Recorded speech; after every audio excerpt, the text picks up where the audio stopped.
Students, let us start with the IFRS. Meaning of IFRS.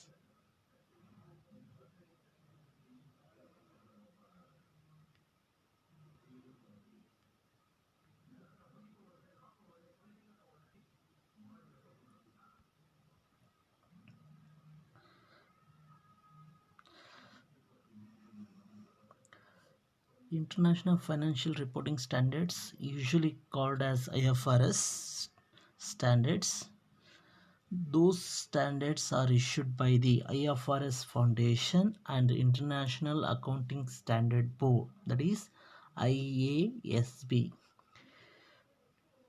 It is a common global language for business affairs so that the company accounts are understandable, comparable across the national boundaries. What we already discussed, it is a global language. It is a global language for business affairs so that company accounts ಅನ್ನು ಈಸಿಯಾಗಿ understandable comparable ಮಾಡೋದಕ್ಕೆ ಸಲುವಾಗಿ across the international boundaries, that means one country to another country. ಯಾವ್ಯಾವ ಕಂಪನಿಗಳು ಬೇರೆ ಬೇರೆ ದೇಶಗಳಲ್ಲಿ operate ಮಾಡ್ತಾ ಇದ್ದಾವೆ, ಬಿಸ್ನೆಸ್ ಮಾಡ್ತಾ ಇದ್ದಾವೆ, ಅಂಥ ಕಂಪನಿಗಳಿಗೆ ಕಾಮನ್ ಆಗಿ ಅರ್ಥ ಮಾಡ್ಕೊಳ್ಳೋದಕ್ಕೆ, ಫೈನಾನ್ಷಿಯಲ್ ಅಕೌಂಟ್ಸನ್ನು ಅರ್ಥ ಮಾಡ್ಕೊಳ್ಳೋದಕ್ಕೆ ಇರುವಂತಹ ಕಾಮನ್ ಲ್ಯಾಂಗ್ವೇಜು, ಗ್ಲೋಬಲ್ ಲ್ಯಾಂಗ್ವೇಜ್ ಯಾವುದು ಅಂದರೆ IFRS. They are consequence of growing international shareholding and trade and are particularly important for companies that have dealing in several countries.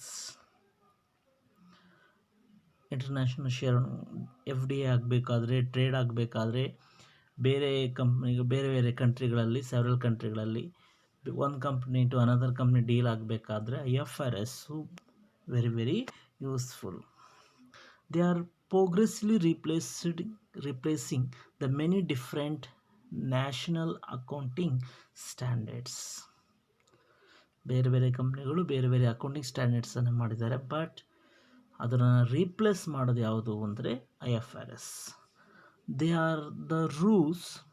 IFRS means rules, standards means rules to be followed by accountant to maintain the books of accounts which are comparable, understandable, reliable and relevant as per the users of internal or external. Internal users ಇರ್ಬೋದು, external users ಇರ್ಬೋದು. ಅವರು company ಅಕೌಂಟ್ಸನ್ನು, books of ಅಕೌಂಟ್ಸನ್ನು ಅರ್ಥ ಮಾಡ್ಕೊಳ್ಳೋದಕ್ಕೆ, compare ಮಾಡೋದಕ್ಕೆ, true data ಮಾಡೋದಕ್ಕೆ, relevant ಡೇಟಾನ find out ಮಾಡೋದಕ್ಕೆ IFRS very useful. Therefore, the meaning of IFRS means it is a common global language for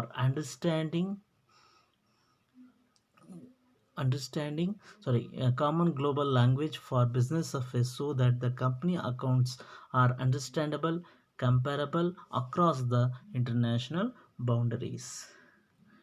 Next one, history. IAS, International Accounting Standards, were issued between 1973 and 2001 by the Board of International Accounting Standards Committee. Before that, 1973 ಇಂದ 2001 ತನಕ ಸ್ಟ್ಯಾಂಡರ್ಡ್ಸನ್ನು setup ಮಾಡ್ತಾಯಿದ್ದು ಯಾರು ಅಂದರೆ international accounting standard committee ಅಂತ ಇತ್ತು. ಆ company international accounting ಸ್ಟ್ಯಾಂಡರ್ಡ್ಸನ್ನು issue ಮಾಡ್ತಾಯಿತ್ತು, rules and ರೆಗ್ಯುಲೇಷನ್ಸನ್ನು ಫ್ರೇಮ್ ಮಾಡ್ತಾಯಿತ್ತು. But on 1 April 2001 the new International Accounting Standard Board, first committee ಇತ್ತು, ಈಗ international accounting standard board took over from the IASC. The responsibility for setting the international accounting standards. IASC ಏನು ಕೆಲಸ ಮಾಡ್ತಾಯಿತ್ತು, ಆ ಕೆಲಸವನ್ನು IASB ಅವರು replace ಮಾಡಿದ್ದಾರೆ. ಅವರ ರೆಸ್ಪಾನ್ಸಿಬಿಲಿಟಿಯನ್ನು took over ತೆಗೆದುಕೊಂಡಿದ್ದಾರೆ. The IASB has continued to be developed standards, calling new standards International Financial Reporting Standards. ಹಾಗಾಗಿ IASB ಅವರು ರೂಲ್ಸನ್ನು ಕಂಟಿನ್ಯೂ ಮಾಡ್ತಾ ಈಗ ಹೊಸದಂತ ಒಂದು ಸಿಸ್ಟಮ್ ತಂದಿದ್ದಾರೆ, that is called as IFRS. That is the history of IFRS. Next move on to features of IFRS. Features of IFRS are characteristics of IFRS. First one, the fair presentation and compliance with IFRS. Fair representation requires the faithful representation of the effects of the transactions or other event and conditions in accordance with the definition and recognition of criteria for assets, liabilities, income, expenses set out in the framework of IFRS. IFRS ಇಂದ ಏನಾಗುತ್ತೆ, fair presentation ಆಗುತ್ತೆ. ಯಾವುದೇ ರೀತಿಯಾದಂಥ compliance ಇದ್ದರೆ ಅದನ್ನು overcome ಮಾಡುವಂತಹ responsibility ಅಥವಾ duty ಯಾವುದು ಅಂದರೆ IFRS. Going concern concept. Going concern means never ending ಅಂತ. ಕಂಪನಿಗಳು ಕೊನೆ ಆಗದಲ್ಲೇ ಇರೋದು ಅಂದರೆ ಕ್ಲೋಸ್ ಆಗೋದಿಲ್ಲ, ಲಿಕ್ವಿಡಿಟಿ ಆಗೋದಿಲ್ಲ, ವೈಂಡ್ ಅಪ್ ಆಗೋದಿಲ್ಲ. ಅವು ಕಂಟಿನ್ಯೂಯಸ್ ಆಗಿ ಬಿಸ್ನೆಸ್ ಆಪರೇಷನ್ಸನ್ನು ನಡೆಸ್ತವೆ ಅನ್ನೋದಕ್ಕೆ ಸಲುವಾಗಿ ಗೋಯಿಂಗ್ ಕನ್ಸರ್ನ್ ಕಾನ್ಸೆಪ್ಟ್ಸ್ ಅಂತ ಹೇಳ್ತೀವಿ. ಕಂಪನಿ ನೆವರ್ ಎಂಡ್ ಅಂತ ಹೇಳೋದಕ್ಕೆ ಗೋಯಿಂಗ್ ಕನ್ಸರ್ನ್ ಅಂತ ಕರಿತೇವೆ. Financial statements are the present on a ongoing concern basis unless the management either intend to liquidate the entity or cease trading or has no realistic alternative but to do so. ಅಂದರೆ liquidity ಆಗದಲೇ ಇರುವಂಥದ್ದು, management liquidate ಮಾಡೋದಕ್ಕೆ, wind up ಮಾಡೋದಕ್ಕೆ, ಟ್ರೇಡಿಂಗನ್ನು seize ಮಾಡೋದಕ್ಕೆ ಇಷ್ಟದಲ್ಲೇ ಇರೋದಕ್ಕೆ ನಾವು ಕರಿತೀವಿ ಗೋಯಿಂಗ್ ಕನ್ಸರ್ನ್ ಅಂತ ಕರಿತೀವಿ. ಫೈನಾನ್ಷಿಯಲ್ ಸ್ಟೇಟ್ಮೆಂಟನ್ನು ಯಾವಾಗಲೂ ಕೂಡ ರೆಪ್ರೆಸೆಂಟ್ ಮಾಡೋದು ಯಾವ ಕಾನ್ಸೆಪ್ಟ್ ಬೇಸ್ ಮೇಲೆ ಅಂದರೆ ಕಂಪನಿ ಯಾವಾಗಲೂ ಅಂತ್ಯ ಆಗೋದಿಲ್ಲ ಅನ್ನೋ ಒಂದು ಕಾನ್ಸೆಪ್ಟ್ ಮೇಲೆ ನಾವು ಫೈನಾನ್ಷಿಯಲ್ ಸ್ಟೇಟ್ಮೆಂಟನ್ನು ಪ್ರಿಪೇರ್ ಮಾಡ್ತೀವಿ. Another one is accrual basis of accounting. An entity shall recognize items as assets, liabilities, equity, income, and expenses when they are satisfy the definition and recognition criteria for those elements in the framework of IFRS. ಈ assets ಆಗಿರ್ಬೋದು, liabilities ಆಗಲಿ, equity ಆಗಲಿ, income ಆಗಲಿ, expenses ಆಗಲಿ, ಇವೆಲ್ಲವನ್ನು ಕೂಡ identify ಮಾಡೋದು ಯಾವುದ್ರ ಬೇಸ್ ಮೇಲೆ ಅಂದರೆ ಅಕ್ರೂವಲ್ ಬೇಸಿಸ್. ಕ್ಯಾಶ್ ಬೇಸಿಸ್ ಮೇಲಲ್ಲ, ಅಕ್ರೂವಲ್ ಬೇಸಿಸ್ ಮೇಲೆ ನಾವು ಅದನ್ನು ಕನ್ಸಿಡರ್ ಮಾಡ್ತೀವಿ. Next one is materiality and aggregation. Materiality means every material class of similar item has to be presented separately. That is class of assets ಅಂತ ಕರಿತೀವಿ. ಒಂದೊಂದು ಅಸೆಟ್ಸ್ಗಳನ್ನು ಒಂದೊಂದು ರೀತಿಯಾಗಿ ಕನ್ಸಿಡರ್ ಮಾಡ್ತೀವಿ. Items that are of A dissimilar nature or function shall be represented separately unless they are immaterial. Those are called as materiality and aggregation. These are the four important features. Next one is upsetting. Upsetting is generally forbidden in IFRS. Forbidden means ಅದು not included. ಅಪ್ಸೆಟನ್ನು IFRS ಅಲ್ಲಿ ಮಾಡೋದಕ್ಕಾಗೋದಿಲ್ಲ. Next frequency of reporting. Frequency of reporting means once in a while ಅಂತ. Annually ಯೂಶ್ವಲಾಗಿ financial ಸ್ಟೇಟ್ಮೆಂಟ್ಸನ್ನು at least annually ನಾವು ಏನು ಮಾಡಬೇಕಾಗುತ್ತೆ, ಪ್ರಿಪೇರ್ ಮಾಡ್ತೀವಿ. ಬಟ್ ಲಿಸ್ಟೆಡ್ ಕಂಪ್ನಿಗಳು ಜನರಲಿ ಅವ್ರು ಏನು ಮಾಡ್ತಾರೆ ಅಂದರೆ ಇಂಟ್ರಿಮ್ ಫೈನಾನ್ಷಿಯಲ್ ಸ್ಟೇಟ್ಮೆಂಟ್ ಅಂದರೆ 6 months ಒಂದ್ಸತಿ ಅವರು ಪ್ರೆಸೆಂಟ್ ಮಾಡುವಂಥ ಚಾನ್ಸಸ್ ಇರುತ್ತೆ. ಜನರಲಿ ಅವ್ರು they will go for presenting A financial statement for every 6 months. That is called as frequency of reporting. IFRS ಅಲ್ಲಿ ಅಟ್ಲೀಸ್ಟು ಆ್ಯನ್ಯುವಲಿ ಫೈನಾನ್ಷಿಯಲ್ ಸ್ಟೇಟ್ಮೆಂಟ್ಸನ್ನು ಪ್ರಿಪೇರ್ ಮಾಡಬೇಕು. Next one is comparative information. IFRS requires entities to represent comparative information in respect of the preceding period for all amount of reported in the current period's financial statement. In addition, comparative information shall also be provided for narrative and descriptive information. It is relevant to understanding the current period's financial statements. Comparative statement common size ಮತ್ತು comparative ಸ್ಟೇಟ್ಮೆಂಟನ್ನು ನಾವು ಕೊಡ್ತಿದ್ದೆ ನಿಮಗೆ. ಅಂದರೆ last ಇಯರ್ಗೂ ಈ ಇಯರ್ಗೂ ಏನು differences ಆಗಿದೆ ಅನ್ನೋದನ್ನು ಅರ್ಥ ಮಾಡ್ಕೊಳ್ಬೇಕಾದ್ರೆ ನಾವು ಬೇಸ್ ಇಯರ್ ಅಂತ ಕರಿತೀವಿ. Base year and current year ಅಂತ ಒಂದನ್ನು ನಾವು ರೆಫರೆನ್ಸ್ ಪಾಯಿಂಟ್ ಆಗಿಟ್ಕೊಂಡು ನೆಕ್ಸ್ಟ್ ಇಯರನ್ನು ಅದು ಕರೆಂಟ್ ಇಯರ್ ಡೇಟಾನ ಕಂಪೇರ್ ಮಾಡಿದಾಗ ನಮ್ಗೆ ಗೊತ್ತಾಗುತ್ತೆ ಗ್ರೋತ್ ಆಗಿದೆಯೋ ಲಾಸ್ ಆಗಿದೆಯೋ ಅಥವಾ ಏನು ಡಿಫೆಕ್ಟ್ಸ್ ಇದೆ ಅನ್ನೋದನ್ನು ಗೊತ್ತಾಗುತ್ತೆ. ಹಾಗಾಗಿ ಕಂಪ್ಯಾರಿಟಿವ್ ಸ್ಟೇಟ್ಮೆಂಟು ಕೂಡ one of the future of IFRS. Those are the characteristics or features of IFRS. The first one is fair presentation and compliance with IFRS. Second one is going concern. Third one is accrual basis. Fourth one is materiality and aggregation. Fifth one is upsetting. Sixth one is frequency of reporting.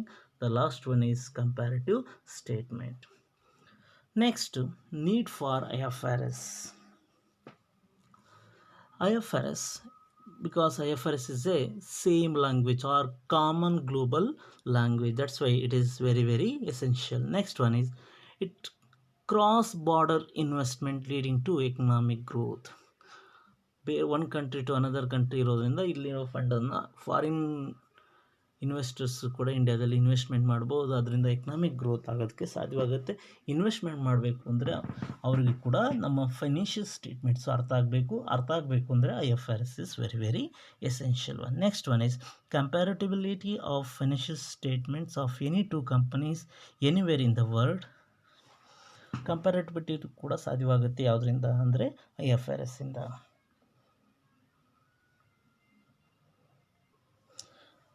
Globalization of economic and world trade.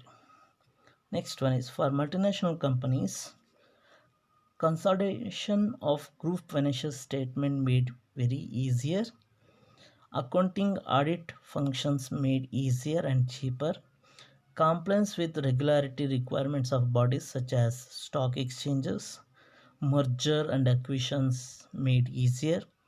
Access multinational fund is also very easier when you are applied IFRS. Next is the job of government and standard setter in the developing countries made easier. The job of tax authorities made easier. Tax ಅಥಾರಿಟೀಸ್ರಿಗೂ ಕೂಡ ಭಾಳ easy ಆಗುತ್ತೆ. ಯಾಕೆಂದರೆ IFRS follow ಮಾಡೋದ್ರಿಂದ ಎಷ್ಟು tax ಕಟ್ಟಬೇಕು ಅನ್ನೋದು ಈಸಿಯಾಗಿ ಫೈಂಡ್ ಔಟ್ ಆಗುತ್ತೆ. Time and money saved by international professional accounting firms in planning and execution of accounts and audits. Benefit for national regulatory bodies. Under that first one improved regularity, oversight and enforcement, A highest standard of financial disclosure. Financial ಸ್ಟೇಟ್ಮೆಂಟನ್ನು fair disclosure ಮಾಡೋದಕ್ಕೆ ಸಾಧ್ಯವಾಗುತ್ತೆ IFRS ಇಂದ. And next one is A better information for market participants to underpin disclosure based regulation, better ability to attract and monetary listing by foreign companies administrative. Next one is reduction in cost of assessing the capital markets around the world. For capital markets ಅನ್ನು around the world in the investors, foreign investors ಅನ್ನು attract ಮಾಡ್ಬೋದು. Benefit for ಪಾಲಿಸಿಮೇಕರ್ಗೆ ಏನು benefit ನೋಡೋಣ. First one strengthened and more effective Indian capital ಮಾರ್ಕೆಟನ್ನು more strength ಮಾಡ್ಬೋದು, effective ಆಗಿ ಮಾಡ್ಬೋದು. Better access to the global capital market. And last one is promotion of cross-border investment. Okay, these are the needs of IFRS. First one is same language, that means common global language. Next one is cross-border investment, comparative of financial statement of any two companies, globalization of economic and world trade.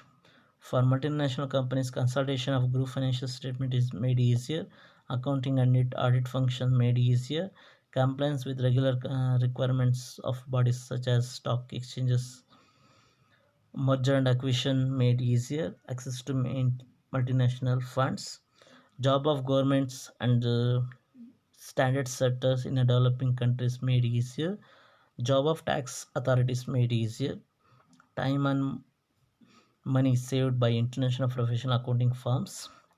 Benefit for national regulatory bodies, improved regularity, oversight and enforcement, higher standard of financial disclosure, better information for market participants in the underpin disclosure-based regulation, better ability to attract and monitor the listing by foreign companies, reduction in cost of accessing the capital market around the world, benefit for policymaker, strengthen and more effective Indian capital market, better assess the global capital markets, and last one is promotion of cross border investment. These are the needs of IFRS. Up to this we discussed about meaning of IFRS, history of IFRS, futures of IFRS, and need for IFRS. Next class we can discuss further information.